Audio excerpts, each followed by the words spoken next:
ஒரு பெரிய சிங்கம் காட்டிற்கு ராஜாவாக இருந்தது. அது தன் வலிமையால் கர்வம் கொண்டு இருந்தது. ஒரு நாள் ஒரு சிறிய கொசு சிங்கத்தின் காதருகே வந்து, நான் உன்னை விட வலிமையானவள், முடிந்தால் சண்டையிடு என்று சவால் விட்டது. சிங்கமோ அலட்சியமாக, போ போ சிறிய பூச்சியே, உன்னை நான் ஈஸியாக கொன்று விடுவேன் என்றது. கொசு சிங்கத்தின் காது, மூக்கு என எல்லா இடங்களிலும் கொட்டி சிங்கம் தன்னைத்தானே கீறி கொள்ளும்படி செய்தது.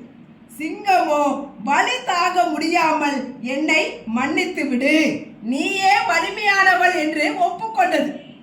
வெற்றியின் கர்வத்தில் கொசு பறந்து கடைசியில் சிலந்தி வலையில் சிக்கி இறந்தது. ஒரு கொசு சிங்கத்தின் கர்ஜனையை சவாலாக ஏற்று அதன் முகத்தில் கொட்டி இறுதியில் வெற்றியடைந்தாலும் சிலந்தி வலையில் சிக்கி இறக்கும். இது அதிகப்படியான ஆணவம், கர்வம் ஆபத்தானது என்பதை உணர்த்துகிறது.